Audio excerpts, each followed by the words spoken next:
Welcome to the Game Professors Podcast, where the students have taken over. We profess our love and hate for all things video games. As I apparently can't do my regular intro, that's what you get today. Today, we've got a whole bunch of fun things to talk about. We're going to start with looking at potentially Disney buying Epic Games in about a fortnight, or just at some point in the future. A dude pulls off a successful heist and ends up with an unreleased GTA, or some unreleased GTA files. You can drop your fanboy membership as exclusives are potentially on their way out, which we did hint at last week. We would discuss that. Sony wants the dough for PS5s and plan to bake that cost into the final PS6 price along with some other details. 2026 RAM market crash came early, and we have our Google overlords to thank for that one. The FTC finally does its job to protect consumers, and the government continues its nerd win streak by siding against Nintendo. And finally, assuming we have enough time, we talk about how Nintendo will protect itself, but probably not you. Alrighty, with that, let's get into some of the more quick announcements. Getting into that, yay. I mean, I think big, giant, evil corporations, and I immediately go to yay, but... That's fair. The Disney Epic buyout comes from tech journalist Alec Heath, formerly of The Verge, who recently appeared on the podcast The Town with Matt Belloni. This is what I'm going to go with that. Belloni? He stated he knows for, quote, for a fact, end quote, that senior Disney executives are actively discussing a full acquisition of Epic Games. According to the report, Disney leadership is split, with a pro-buyout faction waiting for the right moment to strike, and another group of executives views a full acquisition as too risky or a bad idea, given the volatility of the gaming market. The rumor has resurfaced following the appointment of Josh D'Armo as Disney's new CEO following Bob Iger after he stepped down in March. He is reportedly 500% behind the Epic partnership and sees it as the future of the Disney digital ecosystem. So, are you ready for Unreal Engine to be a Disney property? No. But ignoring the Unreal Engine aspect, I think if any game company really meets the Disney criteria of overly saturated and a bunch of crap in your face that you really don't want, Epic Games is definitely up there. I mean, fair. It was brutal, but fair. I had this a little later, but since we're talking about it, it really feels like this would be a move to compete with Roblox. Because that Fortnite look and style, I feel like easily translates to Disney characters or animation kind of characters. And if you expand kind of the tools for Fortnite to do more open platform, kind of create your own adventure type stuff, you could get a Roblox type world going, except it would be Disney property compatible. Yeah, so that's true. I mean, having the Disney IPs behind a world like that would be impressive, and it would do a lot for that kind of a game. I would also imagine that Disney would not want to be associated in any way or even hinted at having a problem similar to what we've discussed about with Roblox before. So I imagine that anything close to that type of stuff would be squashed with complete and utter malice and efficiency. So at least I can assume that would probably be a little bit better. Yeah, they're definitely not the type to allow for that kind of conduct, regardless of the number of naughty things that they have put in their movies in the past. Yeah, you watched a few videos, have you? Just a few. Specifically of the hidden secret stuff. Everybody, get your minds out of the gutter. And Disney is not starting at zero. They do already have a $1.5 billion stake, which is a minority stake specifically in Epic Games, which was purchased in 2024. So they already technically have invested in Fortnite, so it looks like they would just be expanding that. I would have to point out that Tencent actually owns 40% in Epic. So, Which I think is the majority, right? yes, they are currently the majority. Well, the majority outside stakeholder, yes. So, any full acquisition by Disney would have to be, a large enough percentage that Tencent couldn't compete or buy with it, and Tencent assuming they wouldn't want to try to compete, because you could be looking at a hostile takeover situation between the two, and it would come under heavy scrutiny from the U.S. government as well. So there's a lot of things that are in the way between now and then if this ever becomes serious, which right now, keep in mind, this has just been, according to this journalist, real discussions that have happened and nothing concrete. Disney also does use the Unreal Engine for a lot in its theme parks and other places for the rides, like 3D effects and stuff that are you see kind of around the park and the lines on the rides type stuff. So, I mean, having full control over that, maybe they actually have a Fortnite land at some point as well, or Yeah. maybe they get back into the gaming business because famously they kind of got out of that kind of business for a while there and just were licensing. So bring this back in, get back into the business, maybe do some of their own stuff. Maybe we see some actual Disney IP. An RPG of some sort would be cool, rather than just the kind of the only RPG we get is Kingdom Hearts with Disney characters, obviously. So Yeah. that would be something cool. Thinking about that, like, what do you think would be the better Roblox competitor? A world that is like Fortnite or has the aesthetics of Fortnite, or a world that has the aesthetics of Kingdom Hearts? Well, but here's the thing. I think if it's create your own, right, you could do whatever you want. I'm just saying that kind of more cartoony style of Fortnite lends itself to easily dropping in. I mean, they already have Marvel/Disney characters in the game. Like Deadpool's already in there, so like, I'm just like I'm saying that type of style already fits a lot of their characters. Oh yeah, definitely correct. And gosh, Thanos is in the game. Like, there's a lot of obviously product tie-ins in Fortnite, but yeah, not like any of the Disney ones are out of place for the look. I do that in air quotes, but we'll see. I mean, I think a Roblox universe with all of the Marvel characters, all of the Disney characters, which includes Pixar, any animation, all of the Star Wars characters. There's so many. X-Men, like all kinds of stuff. There's all kinds of crazy games they could do. And other than Jedi Last Survivor, most of the Star Wars games have been terrible flops in the past few years. Ubisoft game, which people wanted to love, ended up being part of the reason that essentially a takeover happened with Disney as they invested, or Ubisoft as they invested a lot into that game and did not even get close to what they needed to back. So I could imagine that there's already also probably a bad taste in Disney's mouth having other people handle their properties. So yeah. Oh, I could definitely see that. Could be interesting. We'll see how it goes. Outside of that, some fun, interesting news. A man in Edinburgh, so Scotland, purchased an original Xbox 360 at a local flea market, and the seller asked for $5, and he paid with 10, and received 5 and change, and essentially got an Xbox 360 development kit featuring Sidecar, which is an expansion device used by developers, and a distinct Rockstar North LTD tag with an actual serial number on it. And obviously, Rockstar North is located in Edinburgh, so it was probably pulled from like an office sale at some point or flea market. Maybe someone had it in the house and didn't know what it was, other than it being a 360, and decided to sell it as some sort of,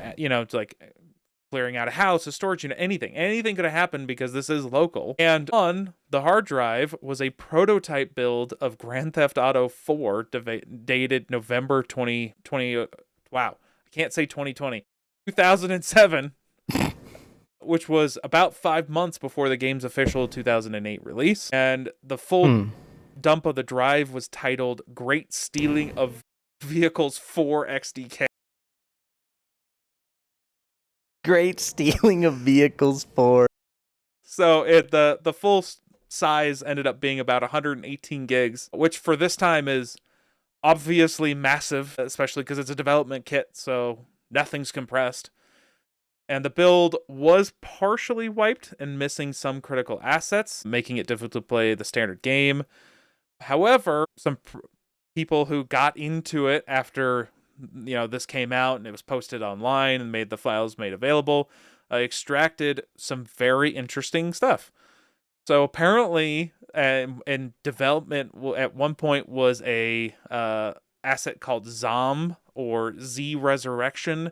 It was a suggested planned zombie minigame or mode. And a former director recently commented that artists were always trying to put zombies in things. So I could see that. Especially around that time. Yeah, with Left 4 Dead. It was big at that time. There were working ferries. So functional ferry transports in Liberty City, which GTA 4, we're not talking about modern one, we're talking about GTA 4, and it's basically set in fake New York, Liberty City. And those were actually in the trailers, but were removed for the final version. So that's in there, right? Many radio stations, including Radio Broker and Vladivostok FM, featured completely different track lists, including placeholder songs and different DJ dialogue. Alternative mission complete sounds and early UI effects were recovered, and early character models for Nico, the main character, and various NPCs. There were a bunch of obviously placeholder assets, as you would with an early build of the game, and cutscenes were rendered from completely different camera angles than what were in the final version. It's not really surprising.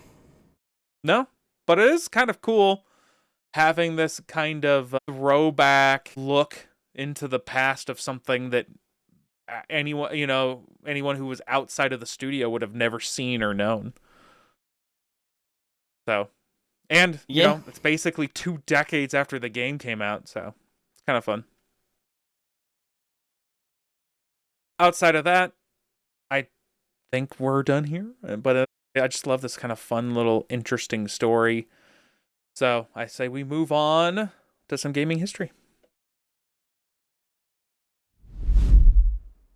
All right, time to fill that brain hole with some history, and this is kind of more of some analytical history with a little bit of modern into it, as we're kind of looking at the death of the walled garden that is exclusive games. So I hinted at this last week that we would kind of get into this, as this current generation of consoles/gaming honestly has the lowest amount of exclusives that kind of have ever existed for a console generation. So we're seeing about 13 to 18 true platform exclusives. So that's, not also on PlayStation, not also on something else where you have to own, or not also on PC, where you have to own a PlayStation to actually play this game, flat out, period, right? And you can compare that to about 177 titles on the PlayStation 3 at a similar point in the life cycle. And keep in mind, we're deep into this life cycle, so this isn't 3 or 4 years into it. We're pretty close to the end of needing a new console generation. So, I mean, that's a massive difference between PlayStation 3 and PlayStation 5. Yeah. Oh, it definitely is. I think it's funny because it sounds like they're going to try and ramp this back up based on everything else that we've talked about. It sounds like they're going to increase the number of platform exclusives that they have rather than continue decreasing.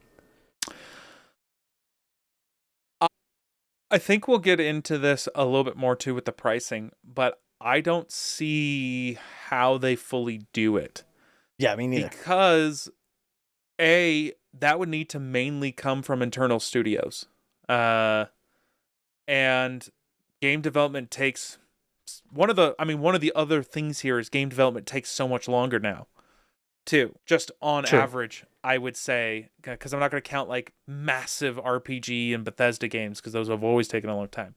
But on average, I would say per game development's longer and more expensive. So you're not going to be able to pump out the same amount of titles from your first party studio. So you're going to need third party to do that. And I just mentioned the games are more expensive to make.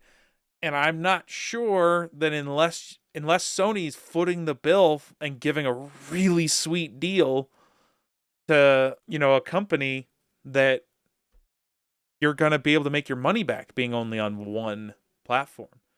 And even then, exactly. It's probably going to be a timed exclusive, which isn't a true exclusive. If it comes out in a year, or a year and a half, that's not a true exclusive. You just have to wait for it. Well, I remember that we were talking about it at some point, that they were thinking about stopping timed exclusives entirely, where it was just going to be actually exclusive.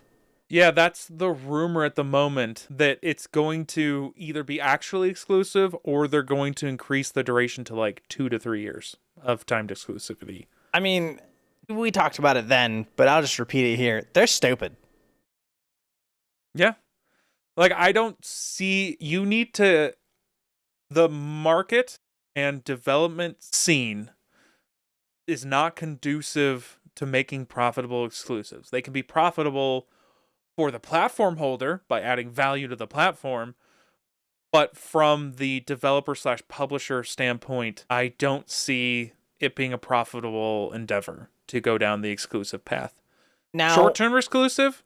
Sure. But long-term, I just don't see it being possible. Yeah, now, you can technically make the argument that it will be faster to develop these games if they don't have to worry about multiple other systems. Sure, right? But that's still a timed exclusive, right? Not necessarily a full, true-blooded exclusive.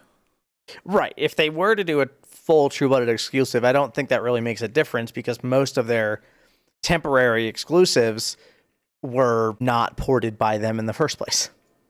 And you're not wrong. They did shutter one of their biggest PC porting studios. This isn't unique, though. Obviously, Microsoft, who's famously having hardware sales problems, basically adopted this whole Xbox Anywhere kind of motif. So, yeah, it's looking like the end. You're seeing... Okay, where was the numbers? So just to kind of just because we're talking about it before we get into some of the details, throw out some numbers here. You were seeing about 177 PlayStation 3 exclusives. You saw 60 on the PlayStation 4. We're seeing like 13 to 18 currently on the PlayStation 5. Xbox, famously not nearly the same amount of exclusives, was 21 for the 360, 4 for the Xbox One, and less than 10, as it's kind of hard to differentiate that right now, for the Xbox Series X and S. So, they're going away. And I remember the GameCube days, which would have been obviously GameCube, PlayStation 2, Xbox One, right? Where the goal wasn't exclusives. It was really funny. Because we've shifted, right? Because the whole big thing was like, well, don't buy the GameCube because there isn't enough third-party titles. True. And yet a ton of people still did. Yeah. I mean, I loved my GameCube, to be honest. I loved that thing. But yeah, I love how that conversation has changed, right? Because that used to be the whole... And that was partially born from the industry collapse in the late 80s, early 90s, right? With all the shovelware and stuff, which foreshadowing, we might get to that about Nintendo today. So first party titles became the thing that those companies got into, right? Nintendo, Sega, they had these major in-house development studios or signed exclusive deals to have games only on their console. And that was the thing that got you invested, and that was the focus. And it was kind of crazy to get third-party titles and other outside companies to make games for your platform, or at least port it to your platform along with going to somebody else's. Mm-hmm. And so that was the focus, was like, yeah, don't get the GameCube. It doesn't have enough third-party titles. So it was quite interesting kind of how that has flipped on its head and just become now the opposite, where it's like, where's the first-party titles? Yeah, I mean, I personally have never really cared about first-party titles. Like, to me, I care about the games themselves.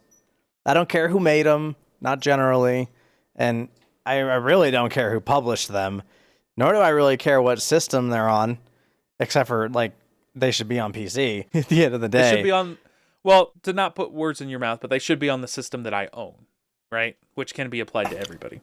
Yeah, sure. But, like, at the end of the day, I don't care that PlayStation made, like, all the Spider-Man games, right? I don't care how high quality those are. I'm never going to touch them because they're solely on PlayStation, so go away. Well, not all of them. Yeah, I know. But, like, the recent ones, I'm pretty sure are still there only, right? Or am I crazy? Well, no, because we had that discussion about how that sequel came out, remember? And it didn't necessarily sell well. But the sequel wasn't as good as the original anyways. Yeah, that's true. I mean, so I feel like there's different reasons for that, but I feel like that's the biggest part here. Yeah, I mean, for me, we could talk about, you know, to your point, how good was Concord? That was an exclusive, right? You're not wrong. I'm pretty sure everyone collectively said, you can have that one. Yeah. Even Sony said, you know what? We should make this exclusive to nobody. True. No one can play this anymore. Yeah. I mean, that's the thing, right? Is there's a lot of parity, right? Mm-hmm. As much as I want to, you know, kind of give Microsoft, the hardware in the Xbox is fine, and it's actually technically more powerful than the exact same tier of PlayStation. Right. I'm not talking about the Pro, but just PlayStation 5 versus the non-streaming Xbox One, because their naming conventions are dumb. True. Is technically more powerful than PlayStation. So, you know, you're basically looking at software and is the console popular enough for developers to make sure it runs well? And the problem is that the Xbox wasn't, even though the hardware was good. Right. So having those exclusives does tend to put some value on the table, but I think we've gotten to a point where there's so much parity in tech that you need to find value elsewhere. Yes, 100%. Like, your hardware just doesn't matter to us anymore. Yeah, everyone's kind of basically at a baseline or super high up, right? There's exactly. Like kind of a minimum expectation. Yeah, like, either I can play your game with any discrete GPU that's not more than 10 years old, or to play your game, I need a discrete GPU that is brand new and top of the line. Right. And if you're a console there's kind player, of no in between.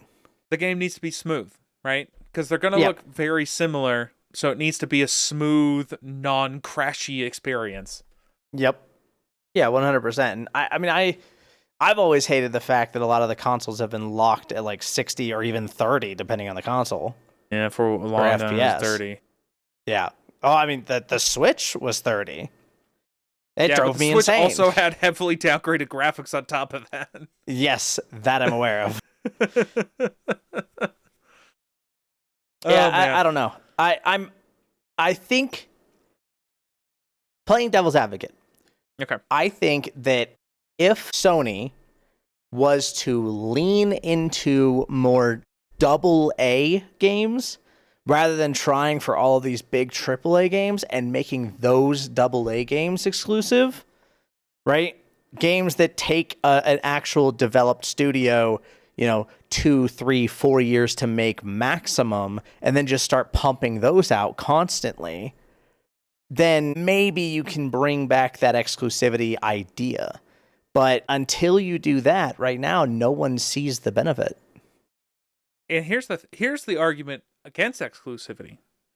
How is the Nintendo Switch 2 doing? True.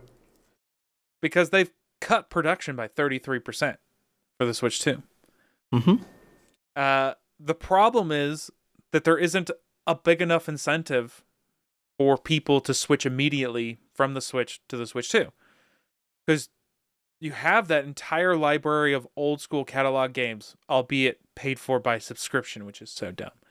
But you have that, you can play all those old titles. You still have all the current exclusives. You have all the third-party titles that come out for that console. And the people that are playing that console aren't the people to necessarily go out and upgrade to a Switch 2 immediately. Plus, you're now competing with PC handhelds, which, yeah, there's a lot of PC exclusive games because of the nature of the open platform, so people can just make stuff for it easier and put it out there. They usually become ported later, so it's kind of irrelevant.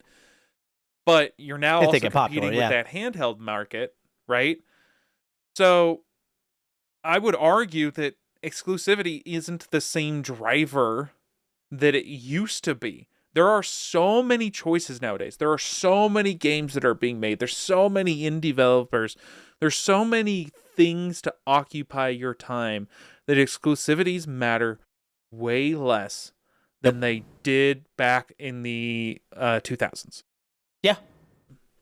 Yeah, 100%. And it's so dumb because, like,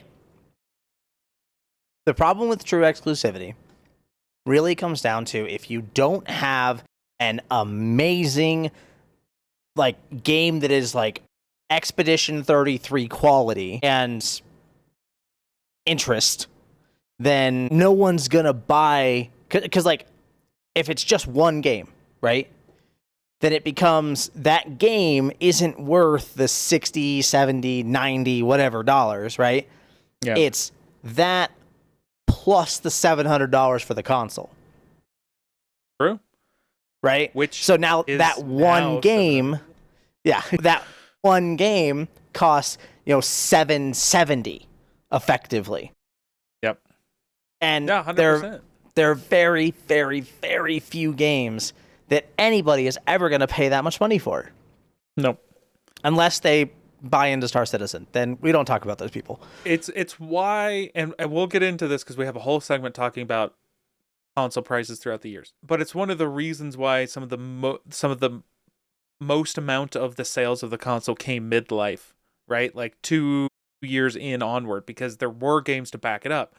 So yeah, you were investing X amount of dollars in the console, which already decreased 2 years in. But now you also had a few games that you could already pick up to make it valuable. But you're not going to be able to pump out the exclusive, even if they increase this exclusive amount from, because they've had a handful of games come out on PC.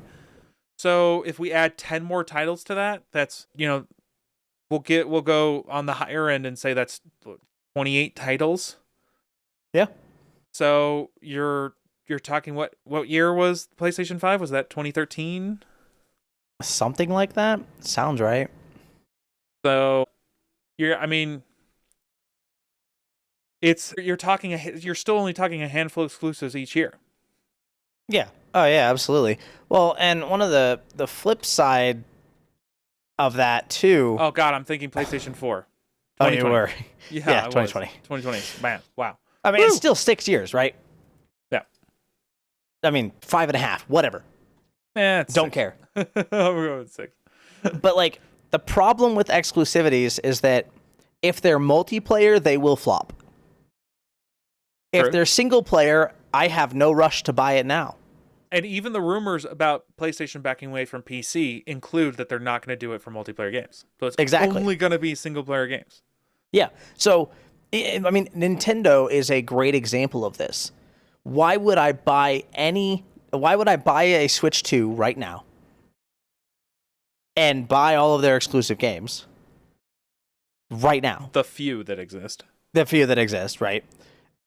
Instead, I can wait 6, 7, 10 years. Then I can buy a Switch 2 secondhand and play all of your games Also afterwards. secondhand. Also secondhand, right? Well, assuming you can still do secondhand games in the future. Right. True.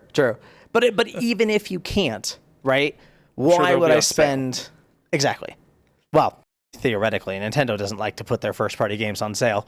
I mean, they still do kind of around the holidays and stuff. It's just not like a That's true. flat sale price. Yeah, but my point is that like with exclusivity, because you can't really do multiplayer, right? I think the only exclusive game that is multiplayer, like online multiplayer, that actually did very well for Nintendo was Animal Crossing.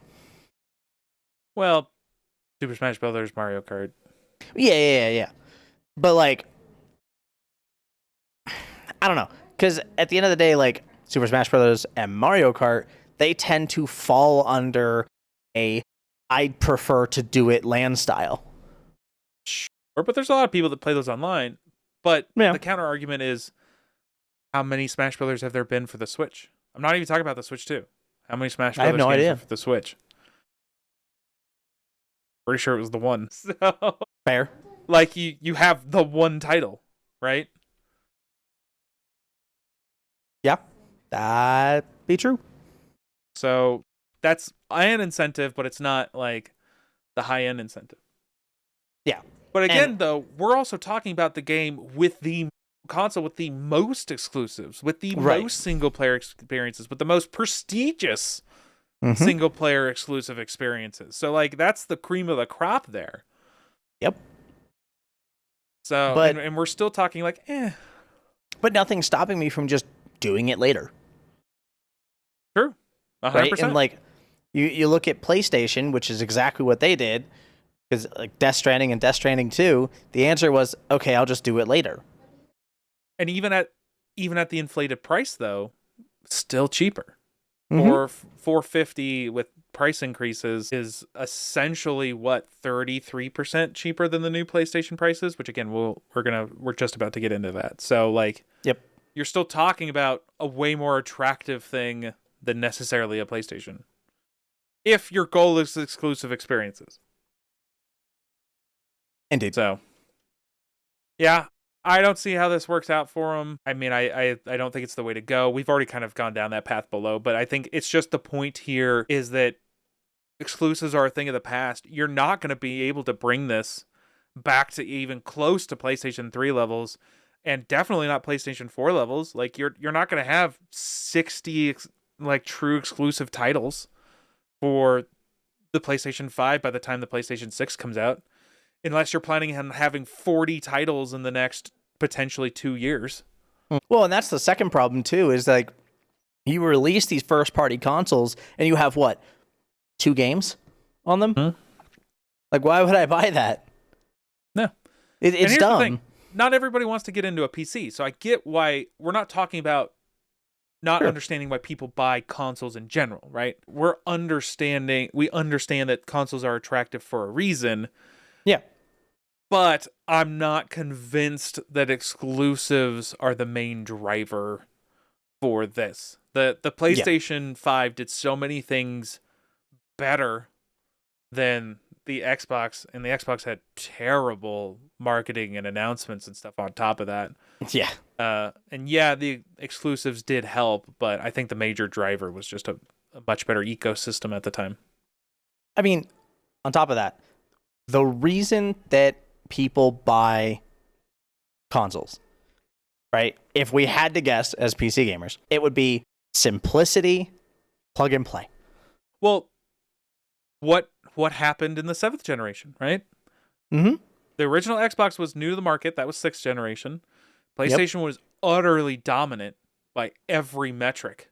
Yes, it was. And Xbox 360 ended up being the main console for that generation. It was simple and easy to use.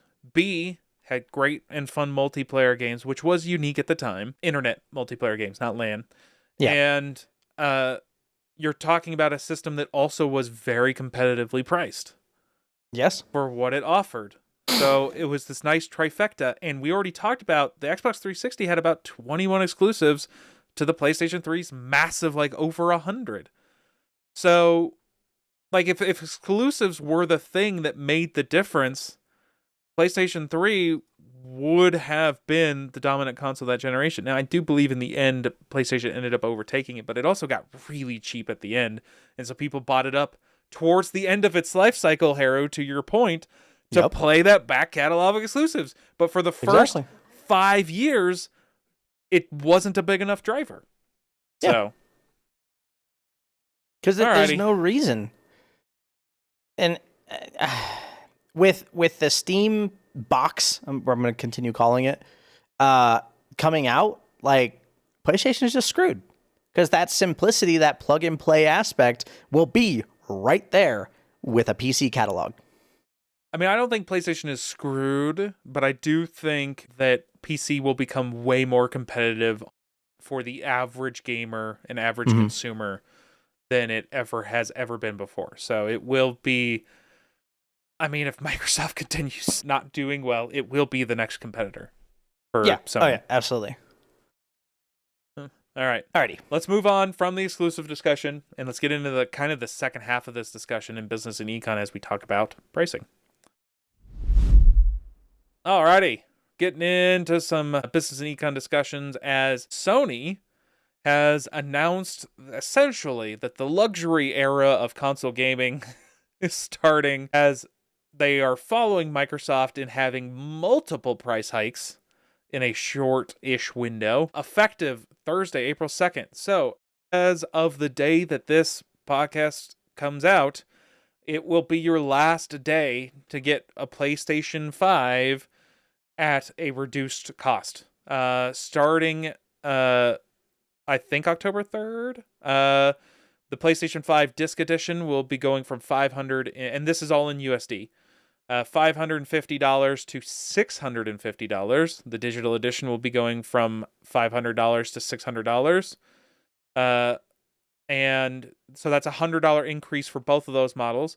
The Pro is going from $750 to a whopping $900 for the PlayStation 5 Pro, and PlayStation Portal will be going from $200 to $250. So, yeah, I mean, if you want that high-end gaming, I mean, we were just talking about rumors for the PC Xbox home box. I.e. the next Xbox console. What was it? Like Helix was the codename or whatever it was? I don't remember. Being at like $1,000 to $1,200, and people were like, God, that's way too much. No one will ever go for that. And here we are talking about a current generation console, the PlayStation 5 Pro, being $900. I mean, I don't remember personally saying that no one will ever go for it, because at the end of the day, people like on the internet, because like at the end of the day, it's like it has a PC catalog. There's no limit to the games that you can really play outside of what PlayStation decides to not release.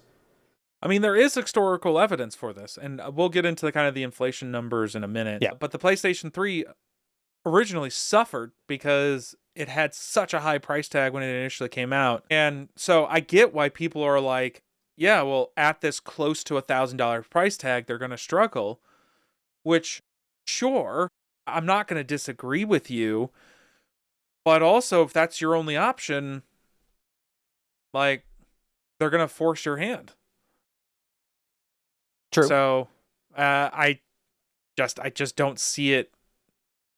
I mean, I do think adoption might be slow, but I don't see it killing either. At least one of them will survive at that price tag. I mean, I know plenty of people out there who do not know anything about technology and still purchase pre-built computers. Sure. This is a pre-built computer with a brand on it. Well, and as opposed to what the rumored Xbox PC console is going to be, this is a way more heavily restricted ecosystem too, which is not as attractive. Yeah, exactly. I don't know. I mean, I don't think the money is really a big deal, but I also, I don't know. A lot of people like to tell me that my concept of money is weird. I mean, here's the thing. you want to put your money towards this because this is your hobby. It's something you save up and do, right? Like, it's the end of time. It is wild, though, that we are mid-generation and one of the major console manufacturers has a $900 console. Like, Yeah, it being mid generation, I think is the crazy part for sure. That the price is that high. yeah, Now, mid to late is kind of where we're at in this. It's granted, wild. we can kind of blame that on the RAM crap, but still, I mean, there's a few factors, one of them being RAM for sure, but yeah, it is wild that we're here and we're kind of yes, facing down the barrel of $1,000 consoles on the next generation. yeah. I would be very surprised if basically every console doesn't release at 1,000 plus. I mean, you're not wrong. So I've hinted at this, so let's get into the numbers here. Basically, except for this generation, every generation of console before this has started off high and within 2 years has dropped pretty heavily and then ended at a pretty low price by the time the next console is releasing. And these are, keep in mind, these are not dollar amounts for the time. These are adjusted for inflation. So this is equal buying power amounts. So we're doing all of these numbers in 2026 dollars. So keep in mind, these are comparing apples to apples. Okay. So Okay, I was wondering. yes, these are adjusted for inflation. So the PlayStation 1 launched at $642, and again, adjusted for inflation. And then by the time at the end of its life cycle, which was about 10 years, it had dropped down to $90. Now, I'm not going to do the numbers for all of these, but specifically in the first 2 years, it had already dropped by like 40%, and then kind of hovered a while before that last drop as a year into the next console release. Because that $90 is about a year or two after the PlayStation 2 launched. Yep. So the PlayStation 2, one of the most successful selling consoles of all time, launched at $568, and by the end of its life cycle dropped to $151. The PlayStation 3, and this is one of the reasons the PlayStation 3 struggled compared to the Xbox 360, was it launched at $784 and dropped to $427. So you're talking the highest set of numbers here.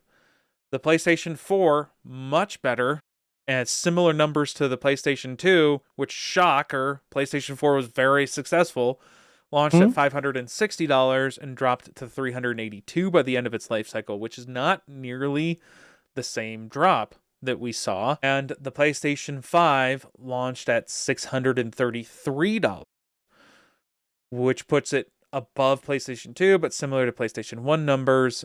And instead of dropping, it is now higher than when it launched.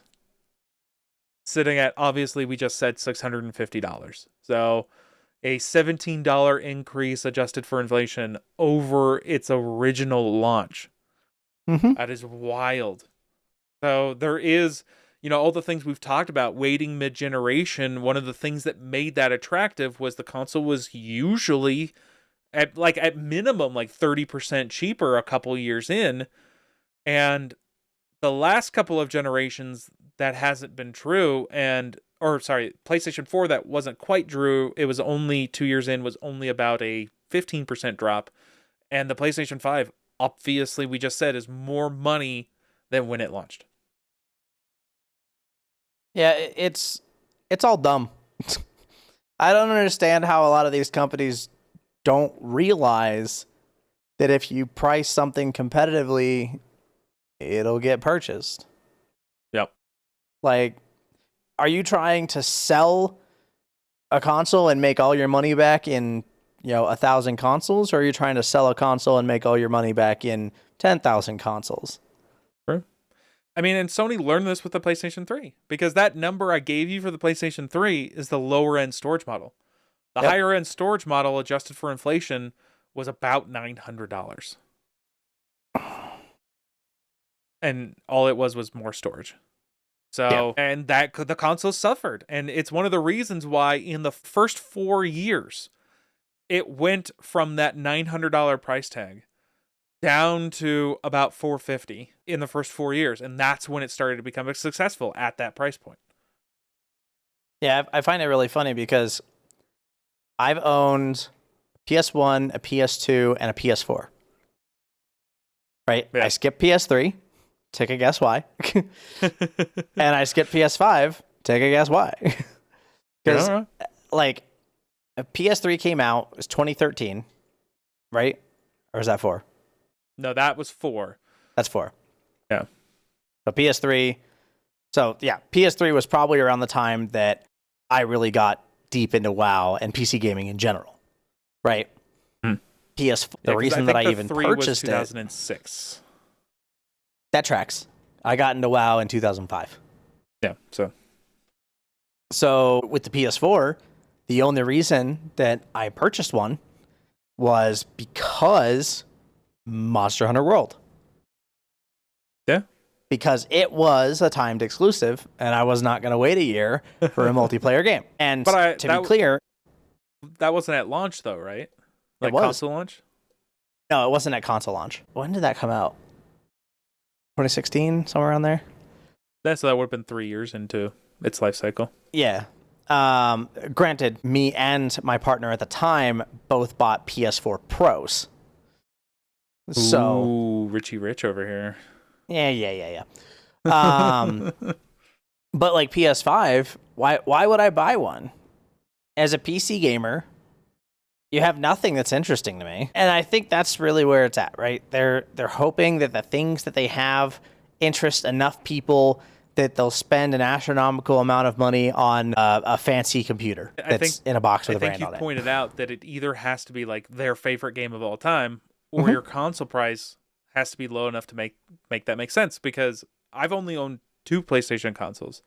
I owned the 3 and the 4, and both of them were about a year at the end of their life cycle, because I picked them up when they were heavily already discounted year over year and on a holiday sale. And I picked it up and bought, as we've been talking, the exclusive games that have been out for 4 or 5 years and are also super cheap. So I get, 5 to 10 exclusive games that I've wanted to play over the years, and the console in total for like $300 to $400 for all of that. So, we're talking thousands of hours of entertainment for $400. So yep. I'm good. But that's not going to be applicable here, as the console's now more expensive than when it launched. Yeah, exactly. I mean, you could probably get it secondhand eventually for cheaper, especially when the PS6 does come out. Sure. But one of the things that I didn't put on here is original PlayStation 5s have a liquid metal problem. Xbox 360's had a red ring of death problem, so... Which I think was also a liquid metal problem. But the Xbox 360s were much cheaper heavily into their life cycle, and they had fixed it. You could just buy a new one. They had literally like the Slim Edition or whatever. Yeah. And so the thing here is like... and so specifically what I'm referring to, because I'm not going to get too deeply into it, but they've changed the manufacturing, so it is fixed. But original generation PlayStation 5 consoles, if you used them in vertical mode, the liquid metal would actually pool lower on the die, and so it wouldn't get proper cooling. So you could actually kill the console that way. Which is hilarious. So the point is, I want to buy a used one. I'm not going to take it apart and deal with cleaning liquid metal and put, like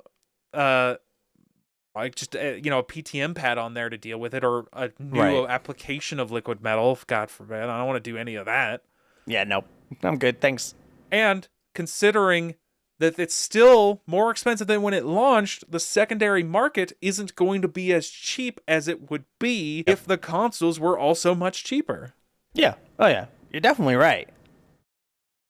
So it just doesn't make sense to me. Like, if let's say Sony this generation never put anything out on PC, right? Let's say I've got the Horizon Zero Dawns, I've got the Spider-Mans, I've got all the exclusives that I want to play on PlayStation, and the PlayStation 5 regular edition drops to, let's say even adjusted for inflation, $250, $275, and I can get all those games for $10 to $20. Right. Okay. Like I'm not saying I wouldn't be against doing that, but it's the same thing we've always talked about, heavily into its life cycle at a price that makes sense. Yep. And we're just not there. It's not there. Yep. I'm surprised that we haven't increased the length of these console generations. Like, technology has not drastically improved. I mean, this one's looking to be a little earlier, but I think that was because it wasn't quite the same leap. Fair. But I guess it's still going to be 7 years. You're talking about 7 years with the PlayStation kind of 2 being one of the longest running production consoles. But even then, that's because they kept producing it 4 years into the life of the PlayStation 3 because the PlayStation 3 wasn't selling. So you're talking about 7 years-ish, which does make sense to me. That's a long enough time that you're like, yeah, getting some new hardware is probably better. Yeah, I mean, do we remember the specs of a PS5? Off the top of my head, no. The GPU equivalent? Not off the top of my head. Okay, fair enough. So the GPU equivalent on a PlayStation 5 is effectively like an RX 6700 XT, right? For AMD Radeon. Yeah. Which, I mean, it makes sense that it should be close to upgrading. Yep. Well, which is equivalent to roughly a 3060 Ti. Yep. I'm just saying you can still play a lot of damn games with that. You can, but it's never about being able to play the games. That's why those consoles are still used for many years, and it's why people don't upgrade immediately. It's about the newer stuff, right? And I mean, gosh, how's Death Stranding 2 gonna look on a 360 Ti? It's okay. I'm sure it's probably fine. But that's not the point of a console, right? Right. Fine means that you can play it, but it also does indicate that on a major title release like that, it might be getting close to time for something new. Yeah. And gosh, if you talk to Andy Pitchford, if it's 2 years old, it needs to be chucked out the effing door because it's garbage. Mind you, the system recommendations for Death Stranding 2 recommend an RTX 3070.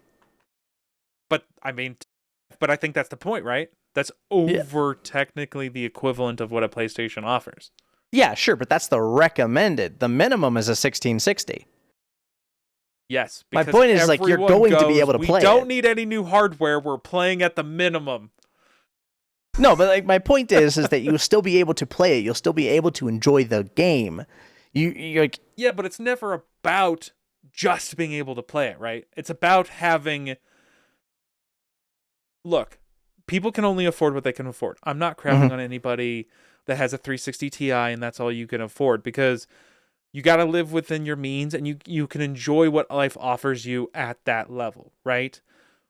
But in terms of how the world and society functions, we as Americans, and if you're not American, anyone looking to have a better lot in life doesn't ever want to settle for the minimum, right? It's never about settling for the minimum.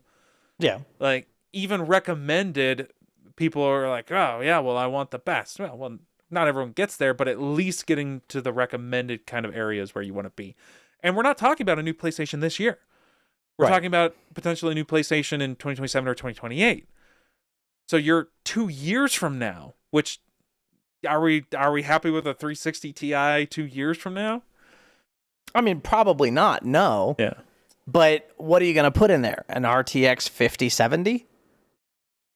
I mean, you're looking at some of the power for these consoles. Well, you're looking at some of the power for these consoles, and might be even a little bit over that this time around. We'll see. Maybe. Yeah. And if that's the case, then great. But we're still talking only 3 generations of GPU. I mean, do you mean? yeah, sure. Nowadays, Yeah. I upgrade basically every generation, but like that's me. Well, that's because you can afford to. But like even Right. my thing was every third generation. Yeah. Like I would buy a card, skip a generation. If I found a good sale, I might get the next generation. Otherwise, I would get the generation after that for sure. Right. And I guess my point in all this is that technology has not drastically improved the same way over 3 generations as they did back then. Well, you're not seeing the same jump in visual fidelity, but you are seeing the same jump in processing power required. Yeah, largely because of laziness, but yes. Yes and no. It's not like the 7-year life cycle is anything new. No, It's I not know. like we've shortened it here. Yes, the developers could be more efficient, but a lot of that is more towards storage space and performance and not necessarily about wanting the new hardware to do like more extravagant things. Yeah. I mean, I'm not going to knock it regardless cuz like it's going to come out, it's going to be overpriced. People are going to buy it or they're not, right? That's what's going to happen. So, speaking of overpriced, we've also got rumors for the PlayStation 6 pricing. This comes from Kepler_L2 via NeoGAF, who has had other leaks that have been fruitful in the past. So 100% unsubstantiated, but maybe. Anyways, so the rumor is targeting a holiday 2027 release. And the cost bill of materials, i.e. the things that are just put into the console, so not necessarily everything surrounding it, you know, like shipping and labor and all that kind of stuff to actually get it or to get it built and shipped and to you. Right. So just the materials alone is $760 per unit. Yeah, And I that's mean, not the Pro, that's the regular PlayStation 6. yeah. Well, and kind of as you said, that's just the bill of materials that ignores labor, that ignores research costs, that ignores a lot of all of that crap and a lot of that testing. Shipping, all of that. Yeah. But at the end of the day, Sony needs to make the decision of where do they want to make their money. Which is what every console developer needs to make their decision on. Well, right? Here's the thing. We are skipping ahead a little bit, but do they need to be cheaper? What's their competition? I mean, Xbox. What's Steam the Xbox? box? What's the Xbox rumored to be priced at? I don't remember, man. Well, I mean, we just talked about it. Did we? Yeah, $1,000. Okay, fair. Right? So, if it's $1,000, all you have to do is be slightly cheaper than $1,000. What's the Steam machine rumored to be at? The last rumor I saw was $900. Right. And you could just be at $900 because it's like, hey, do you want a console or do you want a PC? And yeah, some people will still pick the PC, but there are probably still a lot of people who are like, I'm too scared, even though it's like a simplified box. Right. I'm just going to stick with my PlayStation. It's the same price, right? So in theory, they could be at $850. And outside of obviously a Nintendo, they could be the cheapest console. Yeah. Potentially. Which would be wild. It would be wild. So potentially subsidizing some cost, which in the past, manufacturers usually have done at launch. Like technically that very expensive PlayStation 3 we talked about was still heavily subsidized. Yeah. It was the most powerful console of that generation, and Sony was sitting on their high horse with the PlayStation 2, figuring nobody would care, and they were wrong. But that console was heavily subsidized. So if it's $760 per unit, bill of materials, $699 would be a subsidized console. A $700 console would be a subsidized console. Yeah. I mean, that's ridiculous, but yeah. So... And even then, if they wanted to eke out some more money, they could still be the cheapest console on the market at $850 and be probably a lot closer to the cost with less subsidies. Still probably a little bit of subsidies, but Right. They'll probably, I mean, that's wild to me. The whole thing is crazy. The leaks and rumors are that the console will launch with a 1 terabyte Gen 5 SSD. And to be fair here, it does look like they're working on a neural texture compression to allow games to not take up as much space. So even though it is only 1 terabyte, supposedly it will go farther.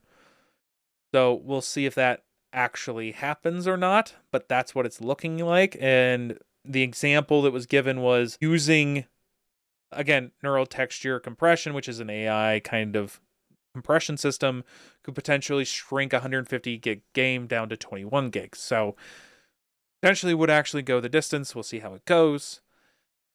There is potentially, that would be impressive. I mean, it would be awesome. Yeah. That would be great. We always complain about the 150 gig ridiculous Monster Hunter Call of Duty size games, like unnecessary. Do better, and instead they're just going to farm it out to AI. Anyways, surprise, surprise. To hit that lower target price, it does look like there will be no disk drive, which I'm sure manufacturers would love to do. I remember in 2013 with the Xbox announcement of like not being able to share physical games, people hated it. It's one of the reasons Xbox suffered, which rightfully so, but we're now at the point where how can you share a game if you don't have a disk drive anyway? So it only took a few console generations to get there. Yeah. I mean, it's not really surprising. I mean, they've been going on and on about this whole just because you purchase a game doesn't mean you own that copy thing. Oh, yeah. For a very long time, and this is just hitting the nail on the head and driving it deeper. Well, I don't think anyone's going to kid themselves.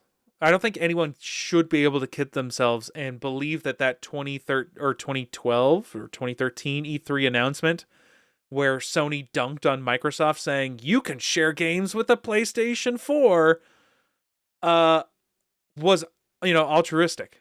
Like, right. I don't think anyone should ever believe that they were doing it for you and not to dunk on Microsoft and get an edge in the console generation. Yeah. If they could stop secondhand gaming and get all the money, you bet their butt they will. And one of the ways to do that would be no physical copy. You have to do it digitally. You can't share a digital copy. On console, you can't share a digital copy. And technically, legally, you can't share a digital copy. We'll leave it there. But point being is there would be way less secondhand gaming with something like this. Right. But I will reiterate, except for in Steam. I mean, Steam has the Steam family. Built-in family share and all that kind of stuff play. I play Demi's games regularly. And she plays mine. I get it. But can you take that copy of the game and sell it to GameStop? No. So, yeah. I mean, I get it. But that's more of like a kind of in-house family and friends type of thing. I mean, they will never let us do that unless we force them to. I mean, we're not going to be able to. They're all doing this now, right? I know. Like, even Nintendo, like a lot of the games aren't actually on that cartridge. The cartridge is just a key. Yeah, well, I mean, PlayStation was the same way. So, yeah, it's where we're at. But anyways, no disk drive. It's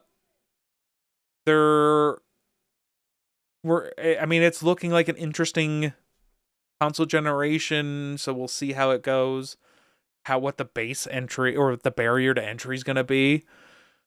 Because it's going to be more than 650 because that's where the current PlayStation is. So. Right.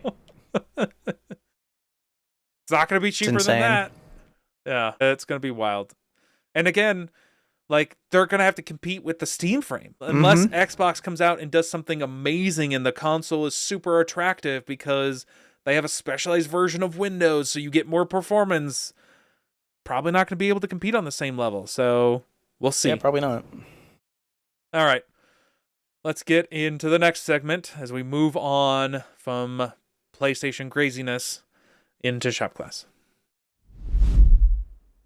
All right, shop class.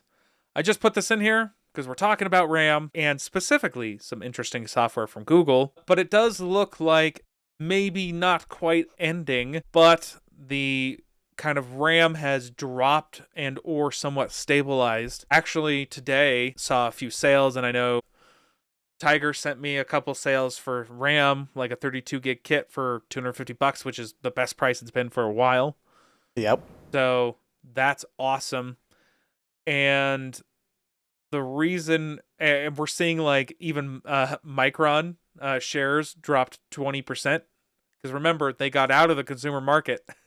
So one of the reasons we're seeing this kind of at least break in the pricing pressure for RAM is because Google announced a breakthrough called Turbo Quant, is how I'm going to pronounce that, QUANT, on March 25th, and it's a new compression algorithm from Google Research that reduces the memory footprint of large language models by 6 times. Which is... That's nuts. Yeah, massive. Like, that's a crazy improvement. And assuming that Google licenses it out, Google's going to make a lot of money. Yes, they will. So, it specifically compresses key value cache, the working memory. It allows AI to remember the context of long conversations. It delivers up to an 8 times speed up on NVIDIA H100 GPUs while maintaining a near zero accuracy loss. And unlike previous methods, TurboQuant is data oblivious, meaning it can be applied to existing models without expensive retraining or fine-tuning. That is nuts. Yeah. I mean, and this is one of the reasons that a lot of the RAM market has stabilized or dropped. Because if it does all of this, then yeah, you don't need the same amount of memory. Yeah. Or the memory you have goes a lot further. Sorry, say that one more time. You just need significantly less. Yeah. And chances are, since you've already been ramping up to this high-level crap, right, trying to get as much RAM as possible, you probably have more than you need. Oh, for sure. Yeah, I mean, that's a crazy kind of level that we're seeing here with this technological breakthrough. I'm happy. Yep. I know this is specifically for large language models, but I wonder if anything can be derived from this for any other sort of RAM or memory usage. I mean, there have been plenty of people who have started using LLMs in personal computers in their home as part of like smart home setups and stuff like that, or even just an AI to be able to, ask things to the same way you would with friggin' your Google personal information, right? Ask personal things that you don't want out there. Yeah. Exactly. Hey, so tell me my social again?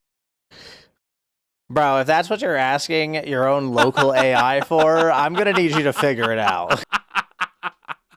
You put in the effort to set up an LLM in your home, but you can't even remember, what is it?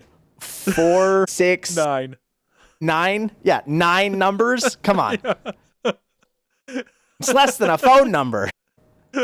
Look, it's hard for me to remember 1, 2, 3, 4, 5, 6, 7, 8, 9, okay? Jeez. You would be that old. But no, I think you're right. And I think the fact that this does do as well as it does could lead into more personal AIs quite a bit more. Yeah, 100%. It would be a lot easier for the systems to actually process all that information. Mm-hmm.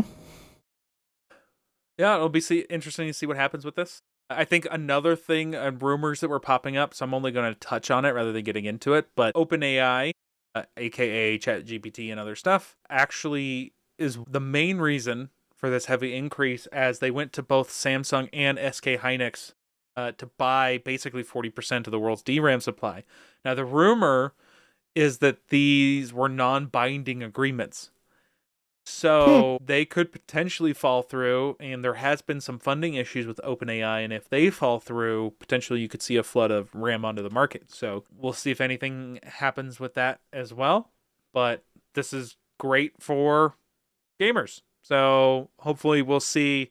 I doubt we'll see the same low prices, but hopefully we at least see some more standard, reasonable prices rather than the $600 32 gig RAM kit. How much longer do you think we're going to be on DDR?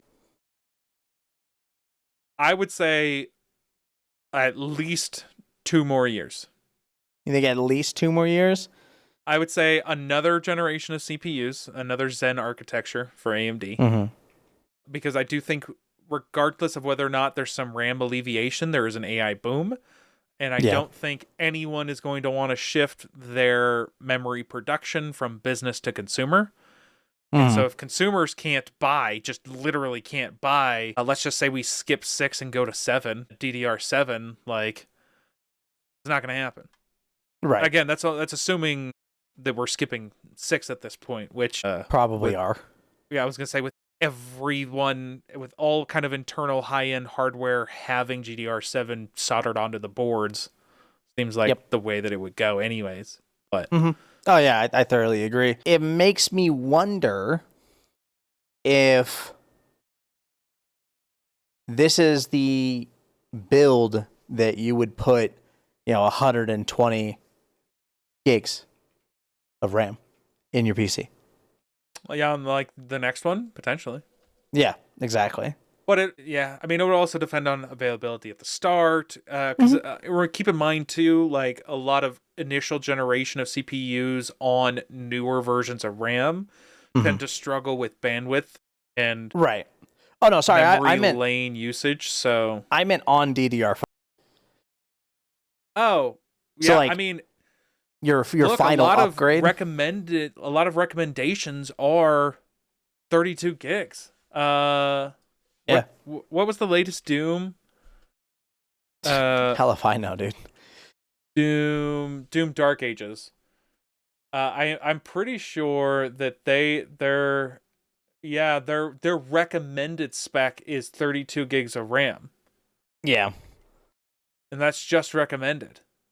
So you're starting to see a lot of those games like 32 isn't enough anymore. Right. Well, and yes, 32 is enough for recommended. I get it. But like if you're building the high-end PC, 32 is not enough for the high-end PC. Generally, you want to double all of the recommended specs for a high-end PC. Yeah. So it makes me wonder if this is like when we do our final purchase of DDR5, right? When we know like this is the last time that we're going to upgrade these machines with DDR5 and blah blah blah blah blah, and we get the highest version of the final CPU architecture and all of that, then this might be the one where we just slap 128 gigabytes into our machines because RAM tanks. Yeah, potentially. Like, because like if you're talking if it actually crashes and it's super affordable. Yeah, if it crashes and it's super affordable, absolutely you should do it. Exactly. Like if it does crash as hard as I'm thinking it might, there is definitely a world where you're just buying 128 gigs of RAM for $300.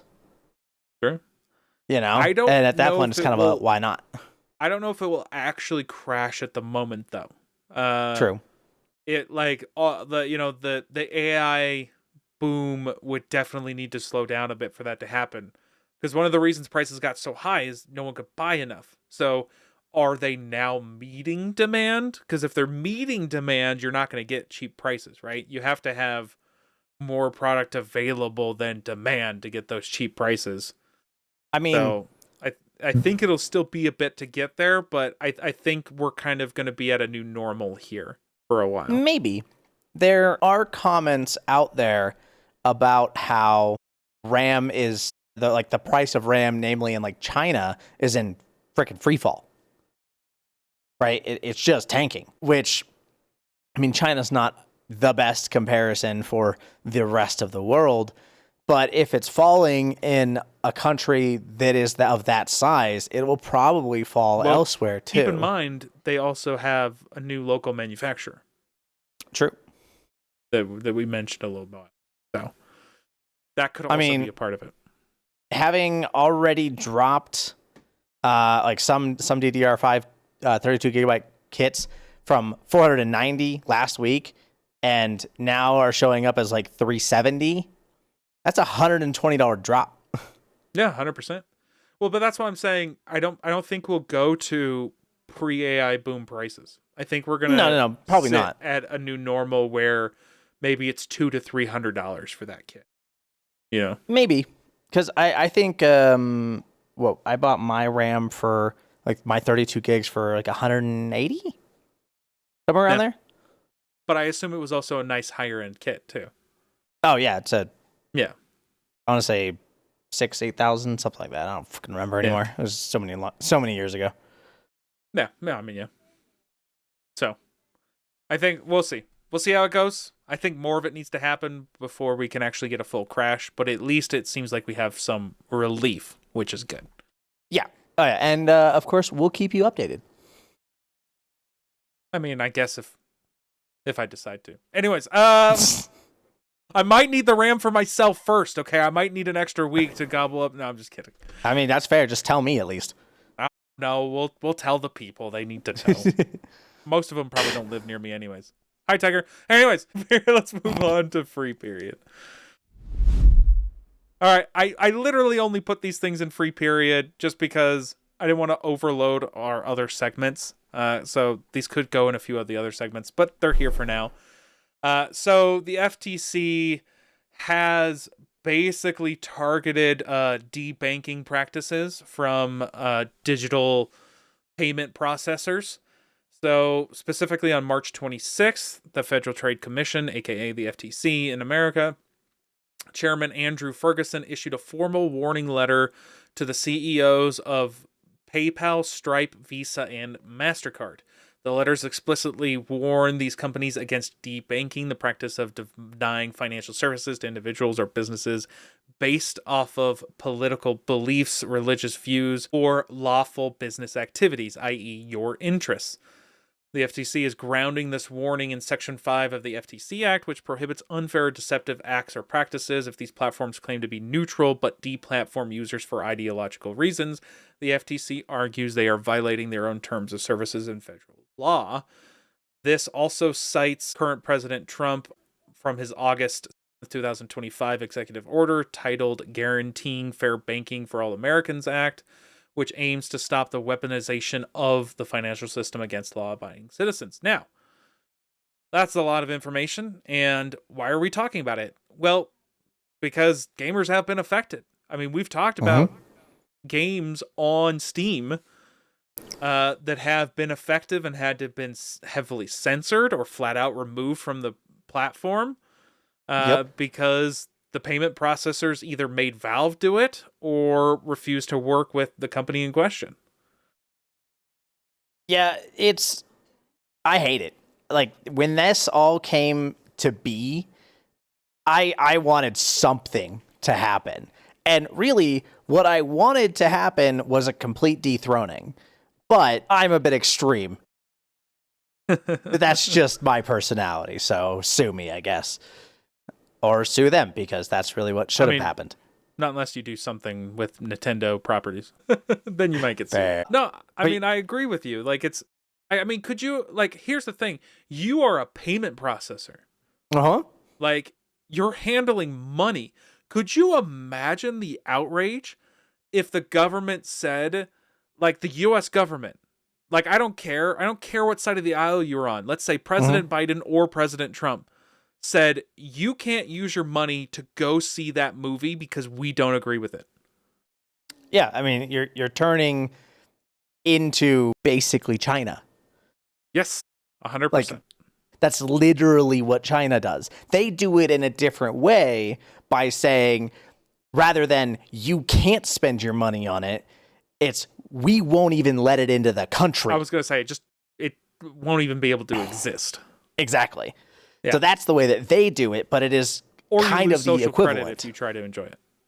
And I think the thing that really ticked me off the most about this is the fact of what it targeted, right? Because it specifically targeted anime and not safe for work material, which I get it.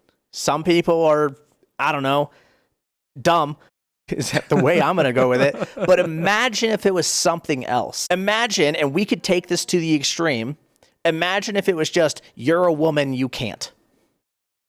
Right? Because this is exactly what they're doing. It is the extreme. Yes, I did go to the absolute extreme on that one. But if they have the right to say what we can and cannot use our money on, just being a payment processor, how are they going to be stopped if they decide this type of person can't use our payment processing? I mean, but this is a famous tactic of governments. Is they start with the things that they can kind of get you to agree with, right? Oh, I know. Because they get their foot in the door, and then they are setting a precedent. If they can apply it to this type of thing, and everybody's okay with it, and they can get away with it, then later they can go, okay, well, we applied it to that type of thing, so we should also be able to apply it to this other thing. And you continue down that path. And I realize this is partially a slippery slope argument, but it's grounded in reality because you're dealing with law. You have to set that precedent first, and then once you can set the precedent, you can slowly expand it by referencing the previous examples that you've done. If there's no previous examples, you can't go all the way to begin with because it's obviously going to be shot down.